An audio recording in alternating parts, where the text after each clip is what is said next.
바로 그 전쟁의 한복판, 모든 조명이 꺼지고 칠흑 같은 어둠이 무대를 삼켰을 때 한 남자가 나타났다.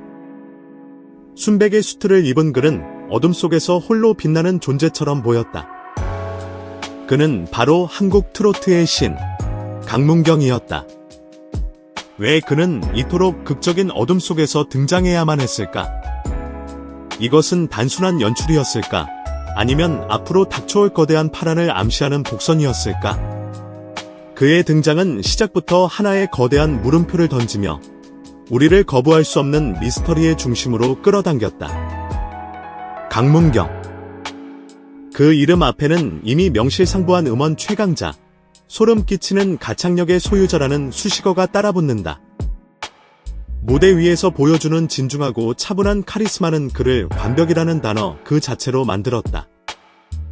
하지만 한일가 왕전 갈라쇼 예고편에서 보여준 귀엽고 에너지 넘치는 춤사위는 우리가 알던 그의 모습이 거대한 빙산의 일각에 불과했음을 폭로했다.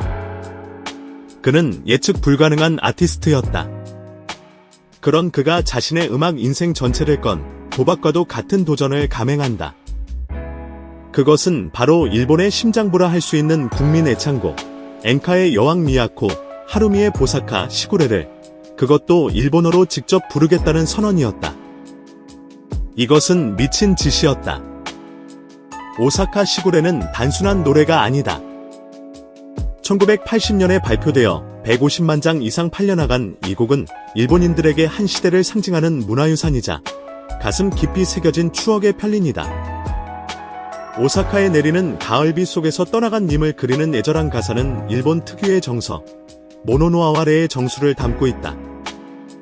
한국 가수가 이 노래를 부른다는 것은 일본인들의 영혼 깊은 곳에 쌓인 감정의 무게를 온전히 짊어지고 그들의 성역으로 들어가겠다는 의미였다. 가창력만으로는 결코 넘을 수 없는 감성과 역사의 거대한 벽에 정면으로 부딪히는 것이었다. 새하얀 수트를 입은 강문경이 마이크 앞에 섰다.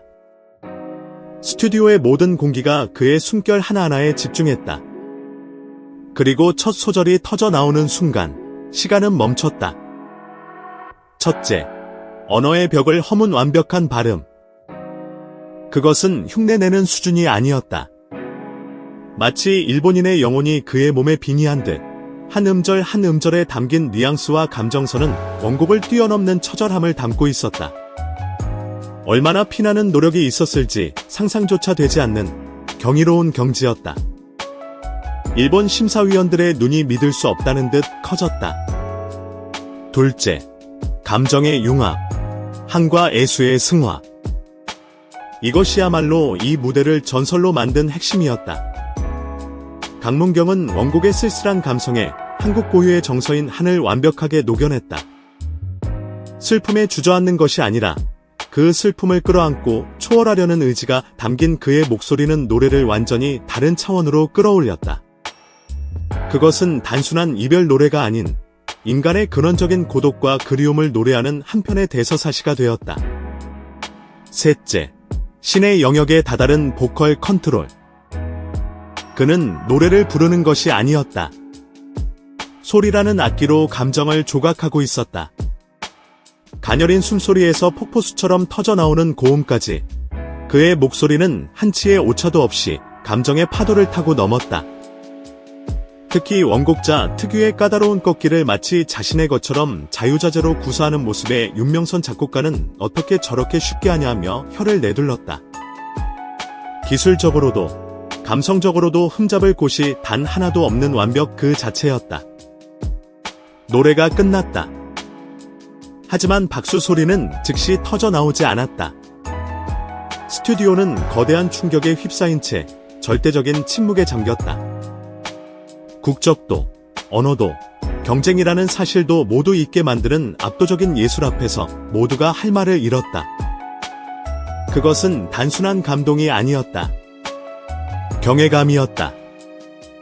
이 미스터리를 푸는 또 하나의 열쇠는 바로 그의 경쟁 상대였던 일본 가수 스미다 마사야의 증언에 있다. 리허설 당시 강문경은 자신의 경쟁 상대인 마사야에게 호흡법과 표정 연기까지 직접 알려주는 대범함을 보였다. 승패가 걸린 무대에서 적에게 자신의 비기를 전수하는 것과 같은 행동이었다. 그리고 마사야는 강문경의 무대를 본 후 충격과 존경이 뒤섞인 표정으로 이렇게 말했다. 왜 신이라고 불리는지 알겠습니다. 우리는 이 말의 무게를 곱씹어봐야 한다. 왜 마사야는 노래를 잘한다거나 대단하다는 평범한 칭찬 대신 신이라는 극단적인 표현을 사용했을까? 그가 본 것은 무엇이었을까? 마사야가 리허설 때 강문경에게서 본 것은 단순히 뛰어난 노래 기술이 아니었을 것이다.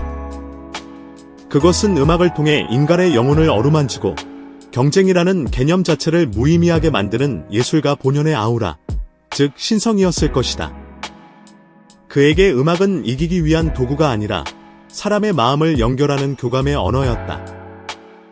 마사야의 고백은 경쟁자의 입에서 나온 최고의 찬사이자 강문경의 무대가 단순한 기술의 경지를 넘어섰다는 가장 확실한 증거였다. 그는 무대 위에서 노래하는 신을 목격한 것이다. 현장의 모든 반응은 만장일치였다. 일본 심사위원들은 완벽하다, 대단하다를 연발하며 경이로움에 고개를 저었다. 강남은 신이다, 신을 외쳤고 리는 미쳤다며 말을 잇지 못했다.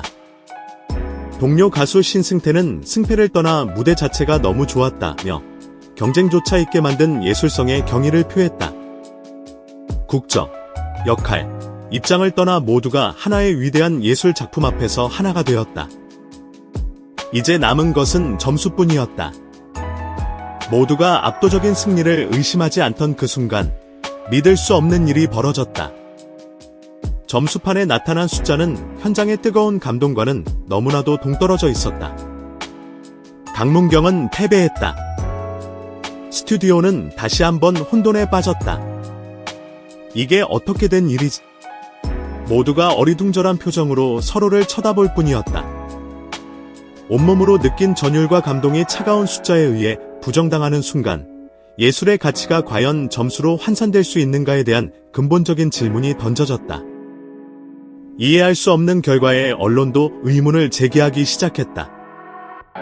뉴스워커와 같은 매체는 시스템의 문제를 거론하며 이번 패배가 트로트 홀대 논란의 기폭제가 되었다는 날카로운 분석을 내놓았다. 강문경은 정통 트로트라는 자신의 장르에서는 신이지만 경연의 규칙이나 분위기 자체가 정통 트로트 장르에 불리하게 작용했을 수 있다는 음모론마저 고개를 들었다. 그의 패배는 단순한 패배가 아니라 어쩌면 시스템이 가진 모순과 한계를 폭로하는 사건이 되어버린 것이다. 다시 처음의 질문으로 돌아가 보자. 왜 강문경은 어둠 속에서 나타났을까? 아마도 그것은 장르에 대한 편견, 국경의 장벽이라는 거둠을 뚫고 진정한 예술이라는 한 줄기 빛을 보여주기 위함이었을 것이다. 왜 마사야는 그를 신이라 불렀을까? 그는 경쟁의 무대에서 교감이라는 신의 영역을 목격했기 때문이다. 그렇다면 한일가 왕전의 심사는 왜 이토록 혼란스러웠을까? 인간이 만든 점수라는 시스템이 신의 영역에 닿은 예술을 감히 평가하려 했기 때문이다. 결국 강문경의 보사카 시구레는 점수로 평가할 수 없는 무대였다. 그의 패배는 숫자로 기록되었지만 그의 무대는 역사에 기록되었다. 그는 졌지만 모든 것을 이겼다. 언어와 국경, 승패의 경계를 넘어 음악이라는 위대한 언어만이 존재함을 온몸으로 증명했다. 강문경의 그날 무대는 우리에게 묻는다. 진정한 승리는 무엇인가? 점수판의 숫자인가? 아니면 사람들의 가슴 속에 영원히 남는 전율인가?